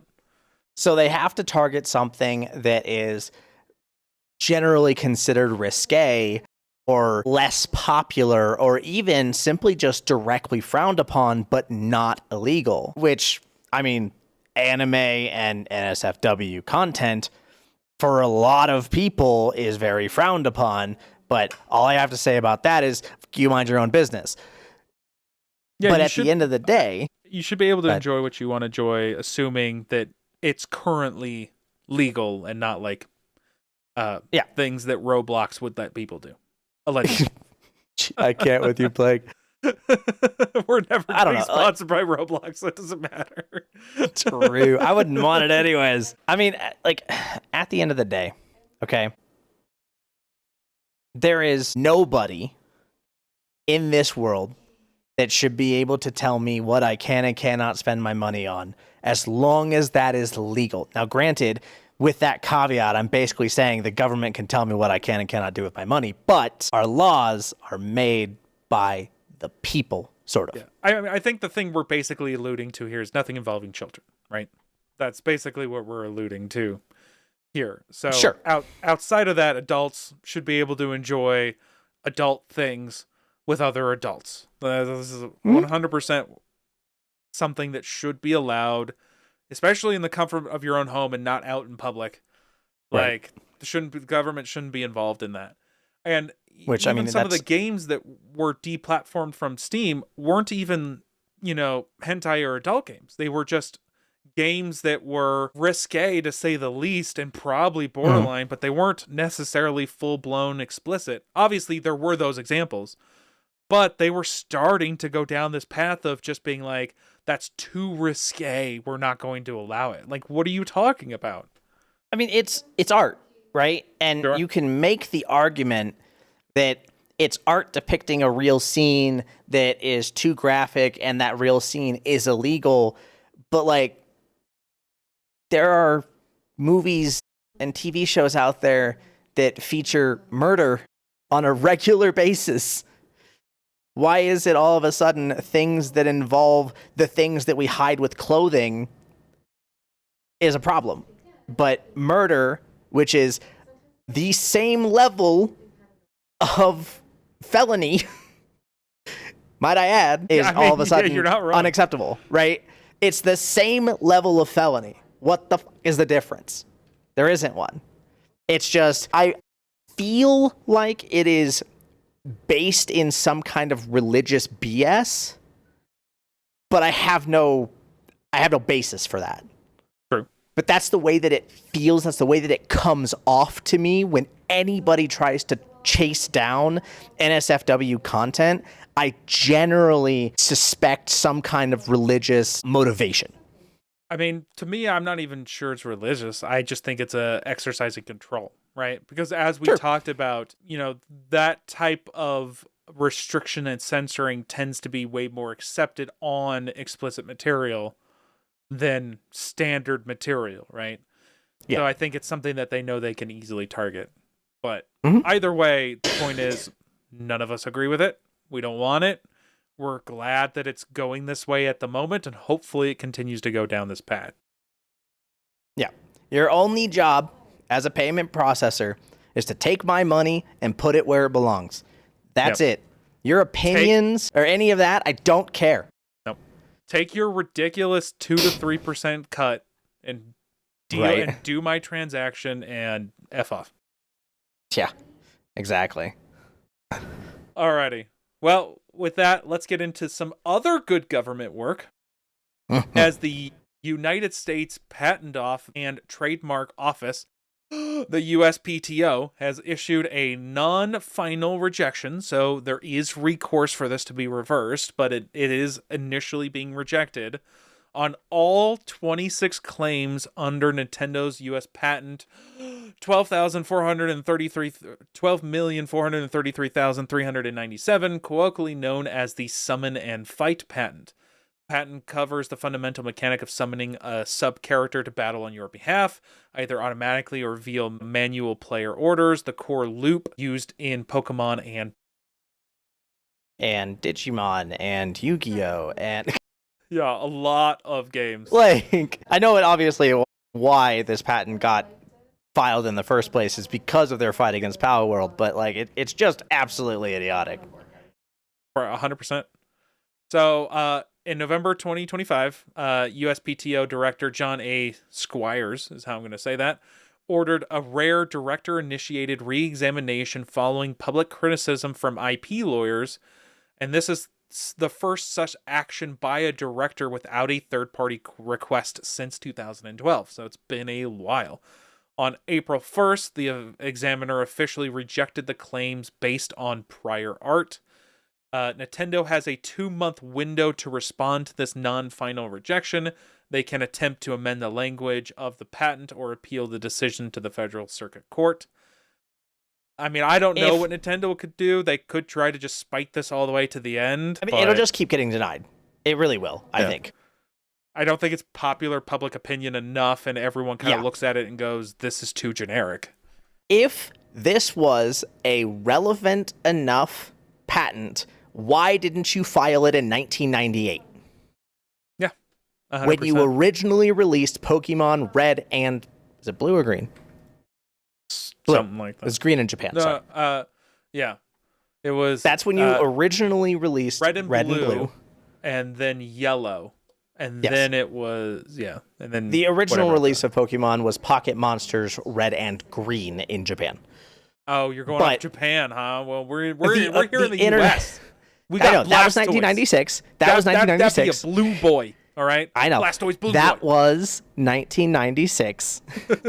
The international release in 1998 was Red and Blue. My point, though, is that if this summoning a sub-character to battle on your behalf was important enough back, like, if it's important enough today, then it was important enough back in 1998. And you actually had a chance back in 1998. You don't now. No. There's been too many things since then. Exactly. You haven't enforced it, essentially. You have Digimon, you have Yu-Gi-Oh, you have... any card battler, kind of. Basically every card battler. You have World of Warcraft. You have literally Hearthstone. any... Yeah, thank you. You have literally any game... Right? Yeah, you have literally any game that has a class or playable character that also can summon pets. Final Fantasy XIV summons carbuncles. Like, there's so many things. Every hunter, every warlock, every mage. Like, and we're not even talking about the mounts. We're just talking about something that actually fights on your behalf, right? Right. Yeah. Exactly. Well, that's why I'm saying, like, every hunter, right? Their big thing is pets. Warlocks, their big thing is summoned demons. Oh yeah, you showed me your pet the other day. I remember that. Yeah. So yeah, like, they're not winning this. And if they do win this somehow, it will eventually just fall off the face of the earth and become invalid, because if they do actually win this, they then need to go after every single one of these companies, or this patent becomes null and void. Yeah. Well, to give your argument credence, the examiner determined Nintendo's invention was not original, citing several existing filings from other gaming giants. So, Yabe, Konami in 2002, was a PS2 era patent describing characters with an auto and manual battle modes. Tuara, a Nintendo 2019, one of Nintendo's own earlier patents covering sub-characters fighting alongside players. Shimoto, a Bandai Namco 2019 game, logic regarding where a summoned character appears in relation to the player. And Motokura, again, another Nintendo one, technical handling of characters positioning in 3D spaces during gameplay transitions. So, you're talking about multiple different filing patents that this one patent would become invalid, and you can't apply this patent after these patents already exist. So to your point, you're correct. So yeah, it's ridiculous. It's overreaching. I'm glad they shot it down. Now, to be fair, the things that I have found did show that some of the claims may survive re-examination because all 26 claims were dismissed. So it does seem like on the whole, they won't be able to fully patent anything, but there might be a couple unique things in there that they might be able to patent. So we'll see where the dust actually settles. But it does look like by and large, they are on the losing side of this. As they should be. So this also does affect the lawsuit in Japan, as this decision significantly weakens Nintendo's global legal position. Mm-hmm. So we'll see what happens here. I think what they're trying to do is too generic. I hope they lose. I mean, obviously, art type of things like PAL World shouldn't be able to have anything resembling a Pokeball, right? And I think their little kind of potion spheres is the way I'm going to describe them. Mm-hmm. Was totally fine. That was a unique enough thing that looking at it never made me think of a Pokeball other than the fact it's a ball shape, that it's a ball, right? Which yeah, exactly. You can't patent a ball, so. Yeah, exactly. Like, you can patent that unique red and white. You can take every single Great Ball, Master Ball, Ultra Ball, all of those. You can patent the exact coloration and all of that, but you cannot patent the shape of a sphere. I'm sorry. Yeah. And I don't even think you need to patent a sphere that opens. You can't. True.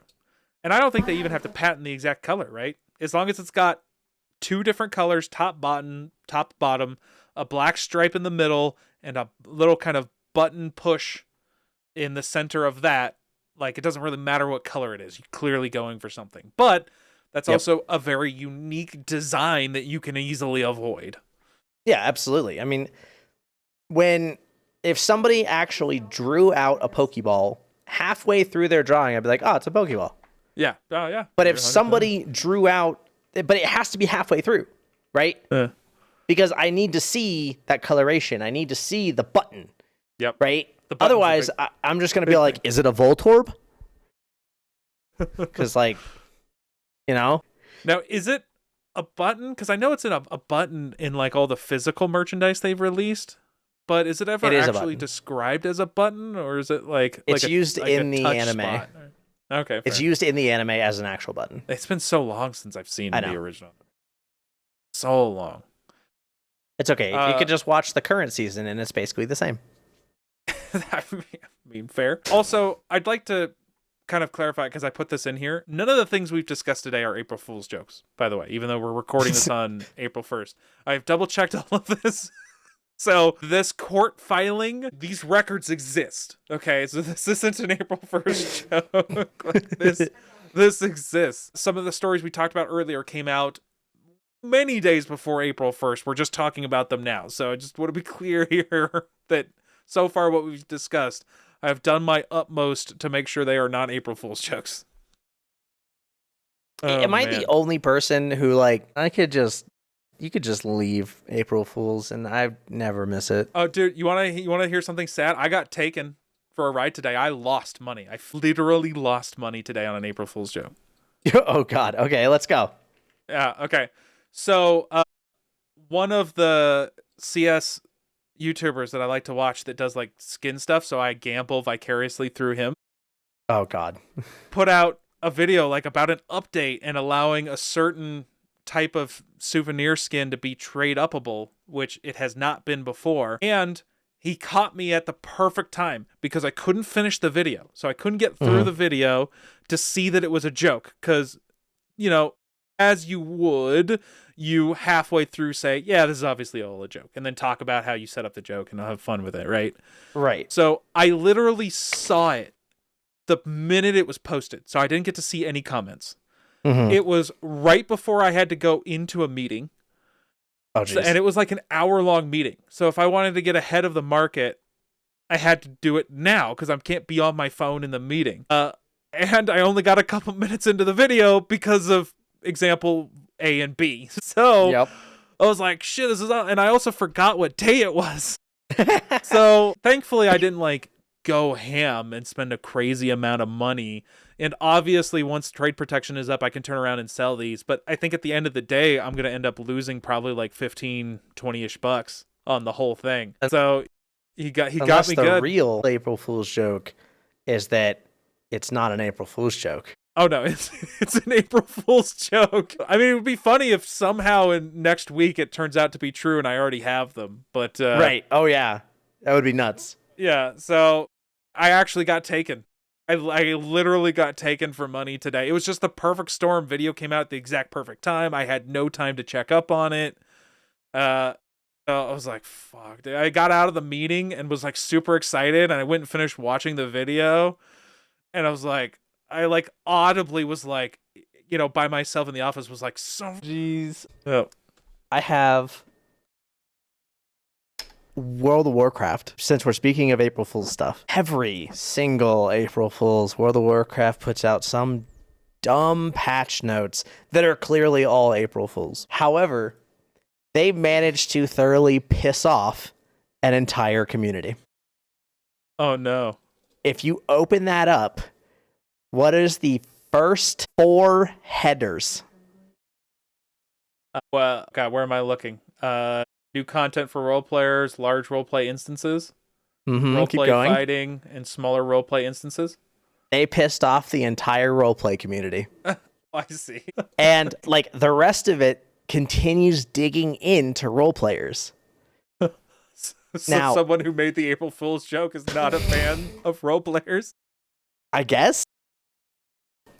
But one of the biggest things that they really pissed off is the fact that a lot of the jokes made in here are things that the role-playing community have been requesting for a while.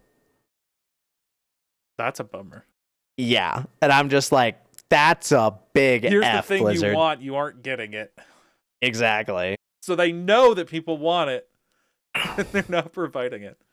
Yep. And then if you look at the very bottom, it's really funny. With the previous patch and some incredibly lucky late night hot fixing, we're proud to announce that we reached perfect balance across all classes in our internal testing analysis facility, which is a real thing that we will not talk about any further.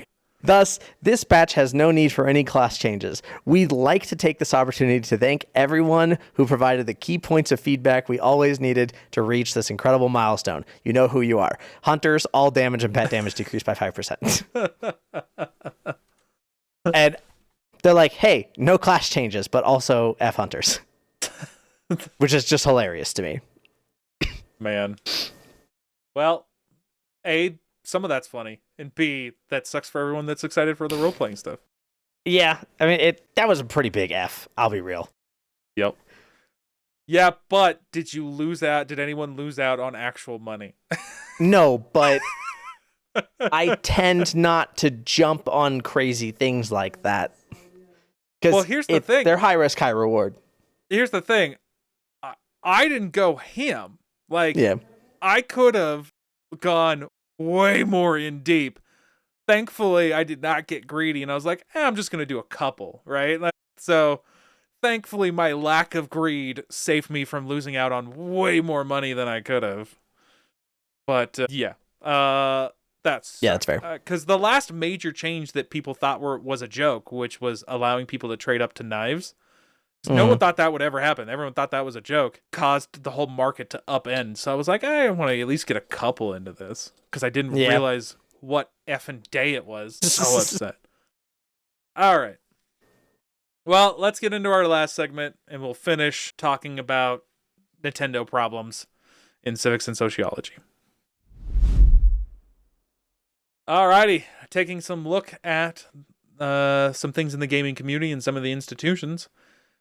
And Nintendo has what a YouTuber who has a channel by the name of Rerez, Rerez. I've seen a couple of his videos now. There's pretty entertaining kind of documentary style videos, which I like.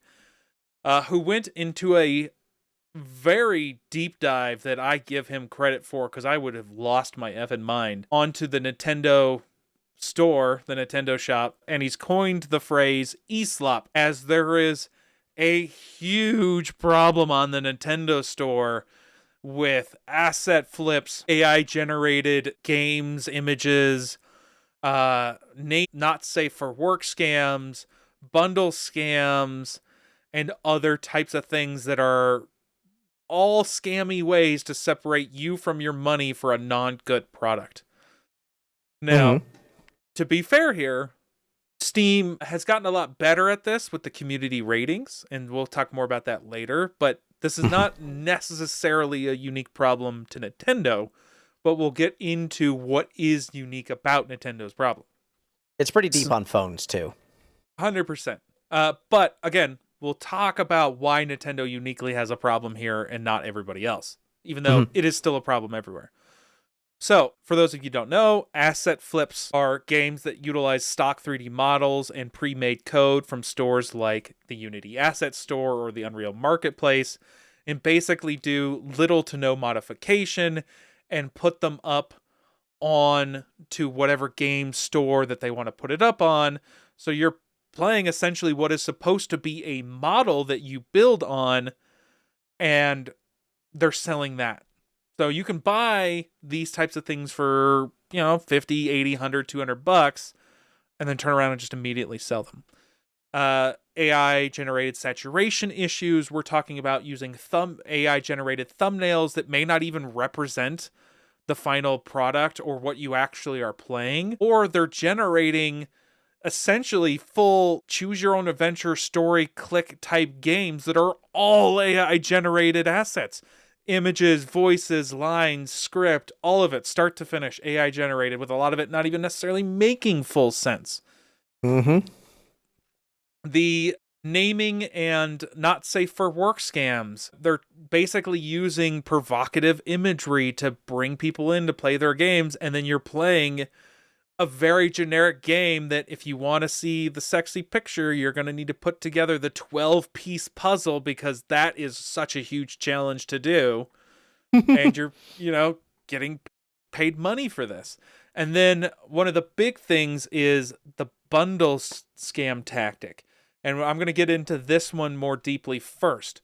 So specifically, this YouTuber bought a whole bunch of games and actually went through and played these. So he did not pull up videos. He didn't just look at videos, the store pages, images, spent a lot of his own money and went deep into these games to see what they actually were and talk about them. So to be clear here, this is coming from a source that actually played them, not just regurgitating his information. I'm the one regurgitating it. So go check out his channel. Awesome stuff. Anyways, so one of a couple of the publishers that he pointed out was Red Deer and Cubic Games, which saturates the recent releases tabs by creating dozens of slightly different game bundles to reset their visibility. The Sausage Saga titles like Sausage War, Run Sausage Run are repeatedly repackaged into bundles like the Sausage Bundle Till the Last Drop of Ketchup, which is selling the same very low tier kind of mobile slop game under a different thumbnail and art and title, while putting it under like a 90% discount code or anything like that. And you're not really getting a discount. The game is going back up to new releases, so it's getting new eyeballs on it, and they're getting their money. It could be as simple as putting Turbo or 2 onto the title. So you're basically just rebundling these games over and over and over and over again to keep the visual, or to keep people seeing them in the store and suckering people in to buy them. Cringe.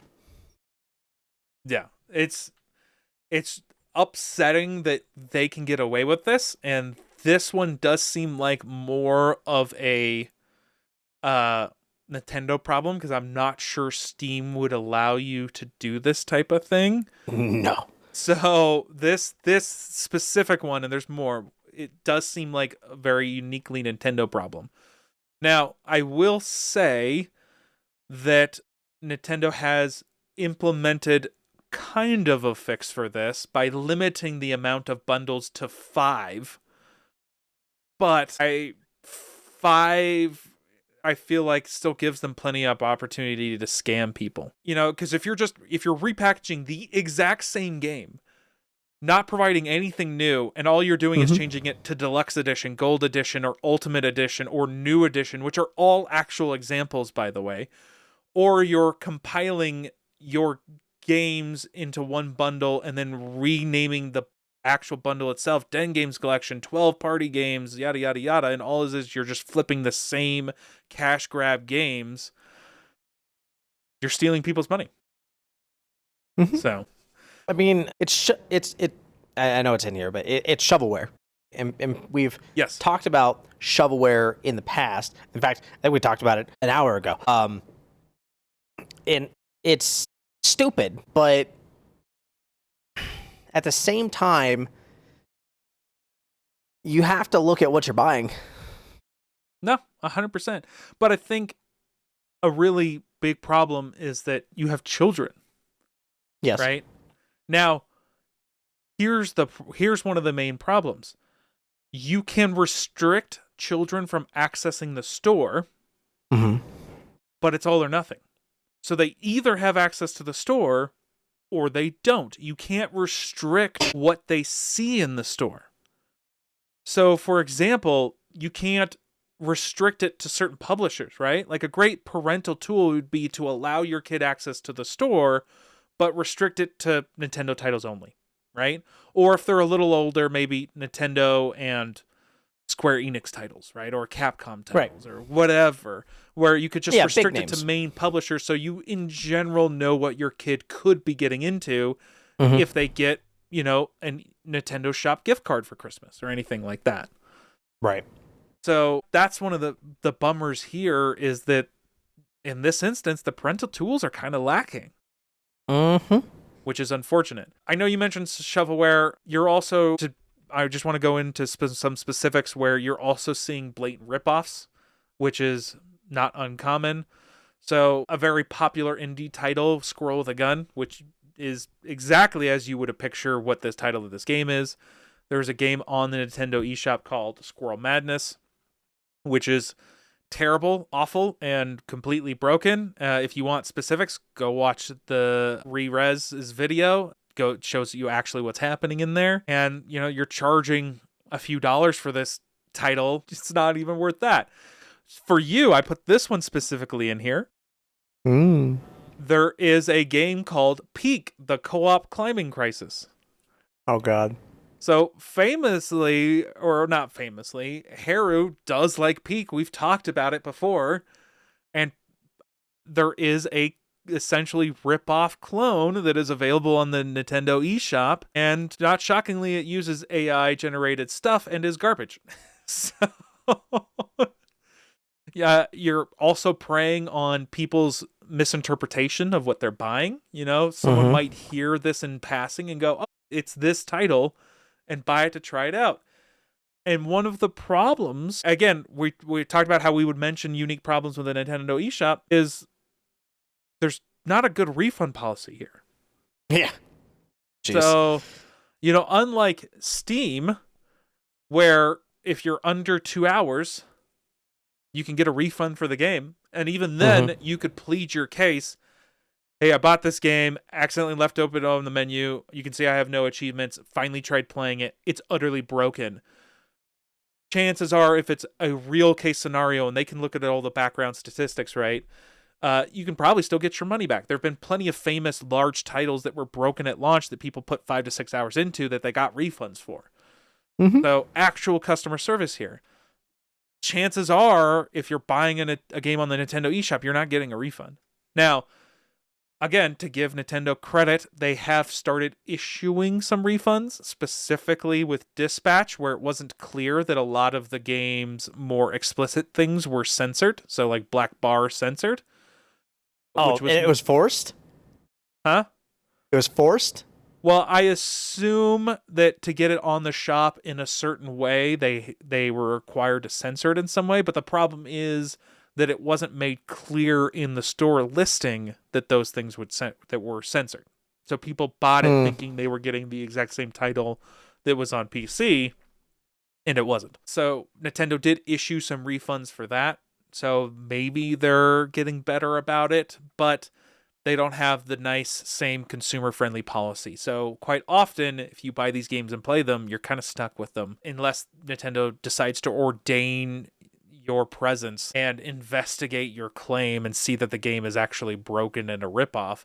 But considering they're up on the store and they continue to stay up on the store, probably would not bet on that one happening. So, just some tiny research. The censoring that was done on Dispatch is the same that is available on all the others, but you just couldn't turn it off. So there you go. And it wasn't made clear on the store page that Correct. was the case. Yeah. So, this YouTuber did come across one specific example of just straight theft. So the game Lotso and the Ray of Light was a near 1-to-1 code and asset theft with some extra terrible and broken content added onto the top, but everything that was used in the game was just a 100% rip from a PC demo titled Zera Myths Awaken by developer Cyrides, who made the demo, wanted to make it into a full game, and just wasn't able to do it for various life reasons. So they, left the demo out there and told people to, have fun with it, play with it, use it to kind of learn from it, maybe make your own stuff for you to play. But this developer on the eShop took the game, ripped it full stop, changed some of the colors, added some extra characters and some extra map spaces, which are completely broken. So you would get stuck in the geometry on the parts that were added, with quite often just the inability to even finish the level. And it was being sold for $15. And you're just... it's just straight theft. The YouTuber actually reached out to this developer to see if they were aware of this, and they were not. And eventually, the game came down off the store, but no refunds were ever issued. And so, with some research and looking at the company's website, it looks like they may have voluntarily pulled it down to try and avoid any sort of responsibility or scrutiny. So Nintendo gets their cut, and this scammer gets their cut. If I was Cyrides, I would absolutely sue. I mean, sure, yeah. I don't see why you wouldn't. Here's the problem. Here's why you wouldn't. You have to fight Nintendo's lawyers, which are famously... Well, you don't have to fight Nintendo. Don't chase Nintendo. Chase the publisher. But the problem is, if this is a scam publisher, chances are they're in a place that you suing them is not going to reach them. You Possibly. could stop them from selling more stuff on the shop, but that's just a name change, right? Yeah. You could just abandon this developer and that's very possible. Make a whole new thing. So if it's possible to do some research and figure out where they're based, and if it's a spot that, would actually enforce a litigation, then sure, but chances are that's probably not the case, unfortunately. Yeah. So it's just a bummer that this is happening. One of the things Nintendo is doing to restore some support and value to their shop is they're adding kind of like a red bar, aka the old school Nintendo seal kind of stamp of approval to their games. But that's their games. So you're going to basically have the two-tier system where you have Nintendo games and then you have third-party games, and roll your dice for your third-party game about whether or not you're getting an actual game or terrible shovelware or just outright theft. One of the things that I saw in this video was he came across a game that he thought was shovelware and downloaded it, and it was an actual game that was well done, where you fight food monstrosities that have gone bad, like the old school Mike Tyson Punch-Out, but it was built from scratch. So it was an actual game that he was like, yeah, this is pretty good. I mean, he's got a couple problems, but like, this is pretty good. And it's like, this has gotten buried and I thought it was shovelware. Less bugs than Skyrim. Yeah. I want to mention the developer of that game, Lotso and the Ray of Light, has now renamed. Lotso was the ripoff, so it was Zethra Myths Awaken was the actual game. Oh, I know. I'm talking about Lotso. Okay, you're talking about the actual scam company. Yep. So it's hilarious because they have renamed it to Nocto and the Ray of Light, but their website, if you look at the slash after their website, it still says Lotso. Does it really? Yes, it does. And they are a non-profit company based in the UK. Huh? Zyrides, get them. Sue them. If they're actually based in the UK and it's not a shell company that they're just going to abandon. Yeah, I mean, that's true. It is and it's got a UK registration number. I don't know. We'll see. But either way, I think there's a chance. If he can get recompense, I would say, yeah, go for it. But yeah, I mean, so sue look at them. the shady stuff they're doing. Like, I just don't believe that they're actually in the UK. Like, you just told me they renamed it to something else and they're just going to reskin it and sell it again. Oh, yeah, no, I get it. I think the really funny thing here is if he did successfully sue them and got all of that money from all of the sales of now these two games, then turn around and take that money and finish your game. Well, A, they should get the money from the publisher, and B, Nintendo should refund everybody that bought it. Yes, that I agree with. The only problem is that if Nintendo refunds and then tries to go after the company themselves, then... Well, no, I'm saying Nintendo should just take care of the consumer. You know, yeah, sure. regardless of what happens to Nintendo. the company. But yeah, but it's Nintendo. Yeah. So, like, yeah. Yeah, I get it. I mean, that's the whole point of this is, like, Nintendo has allowed this to fester, and it's a terrible consumer environment. I mean, unless I knew exactly what I was buying, I wouldn't buy random stuff off the Nintendo eShop. Like, there's so many bad things. I mean, I didn't even mention this game called Anime Girls Fantasy Desire, which is a Dark Souls-like ripoff with AI-generated cutscenes, and as per what is happening, completely broken throughout. So, like, it's just, you've no idea what you're gonna get. And, you know, we talked about how this isn't a unique problem. So, Sony, in March 2026, Sony performed a sweep, removing over 1,000 shovelware entries from just two publishers, Nostra Games and CGI Lab. These titles were often regional stacks with the same $1.99 game listed 10 times in different regions, allowing trophy hunters to buy platinum trophies. Great for consumers, but this also seems self-serving, so don't really get points for that.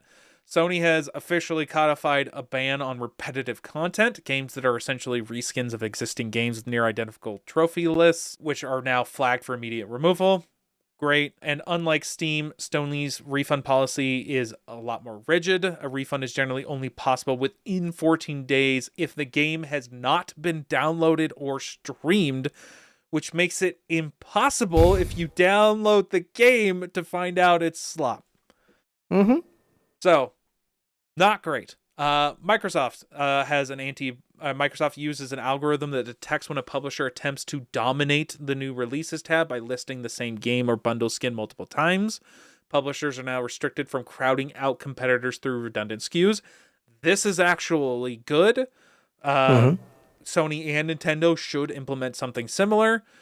Following a 204% surge in shovelware in 2025, Microsoft considered minimum playing runtime thresholds and meaningful play rubrics or achievements to prevent games from basically gamer score spamming and being able to get free gamer score similar to the trophies. Xbox offers a 14-day window with minimal playtime, typically interpreted as 2 hours, which is way more flexible than Sony. It is less automated than Steam and often requires manual support intervention, so not quite as good, but definitely better than both Steam and Nintendo. Now, let's get into the king of actual consumer support, Steam, which they also combat achievement spam and trading card farming, so Steam automatically labels low engagement titles as profile features limited, meaning the games cannot actually contribute to achievement counts, stats, or cards until they've verified a confidence metric, which is not disclosed. Steam has a 2-hour/14-day refund policy, which is obviously a gold standard, and we've mentioned it multiple times and how much we love it, which allows players to basically test a game or a suspicious title to make sure it isn't an asset flip or super broken. And if you are under those thresholds, you get an automatic refund. A human is not involved. As long as you are under 2 hours and within 14 days, boom, automatically your money back, which is awesome. And rather than manual curation, Steam uses a personalized algorithm that tends to hide the more suspicious titles to the average user unless a player specifically searches for a title or they look on like recent releases or that type of thing. I didn't put this in here because I wanted to talk about it with you. The thing, however, that I didn't put it on here, but that Epic Games, Steam, Microsoft, and the PlayStation Store, and even mobile, aka Apple and Google, all of them do that Nintendo doesn't, is allow user ratings, which would help immensely off the bat because, yes, some people would get scammed, but as a few people get scammed and drop terrible ratings on a game, guess what? More people would be less likely to get scammed if they look at a game and it's got 1.4 stars. True. I'm amazed it got the 0.4, to be honest, but yeah. I mean, fair. I just picked a random number. I know you did. But the point here is that Nintendo could combat a lot of this problem by implementing some things that already exist on other platforms, but the major thing is just allowing people to rate games. But the problem is, if they allowed people to rate games, they would lose control over their own first-party title ratings. True. God forbid a Mario game has a 3.9 stars. That probably would happen, too. It probably would. Could you imagine all the Pokemon games? I would bet at launch quite a few of those Pokemon games might be under 3 stars. Exactly. But, Jeez. I mean, that's the ridiculous thing here, is that they're doing this to protect themselves and they're screwing customers over. There's no reason to not have a rating here. I mean, you could even make it to where you can't have ratings on first-party games. It wouldn't be hard to code in. You'd still get flack for it, but like you're Nintendo, you don't care anyways. So exactly. Allow everything that isn't a first-party title to get a rating. What do you care? Mm-hmm. I mean, this or just drives artificially me nuts. Set the rating of first-party titles to 5. Call it a day. Hey, everything else gets a star. Nintendo games always get 5 mushrooms. Or 5 hearts. You could theme it to the game, right? Like, sure. Whatever. Point being is you could do anything that is better than what you have going now. Yep. Oh, so, for sure. I mean, I don't understand how Nintendo always consistently falls behind on things that are easy to compete in. Like, there's all kinds of examples out there to compete with this ridiculousness. And Nintendo's just like, nah. They don't have to. The consumers don't need our help. Those children that play our platform, they don't need any help. I mean, that's the reality, though, is that they don't have. I mean, sure. No one has. Valve doesn't have to. Sure. But that's how they became popular, right? You're not wrong. It's just so upsetting and sad, man. Oh, I thoroughly agree. But, I mean, here we are. Alrighty. All right, is that are you telling me you're done talking to me? Is that what's happening? Something along those lines, yeah.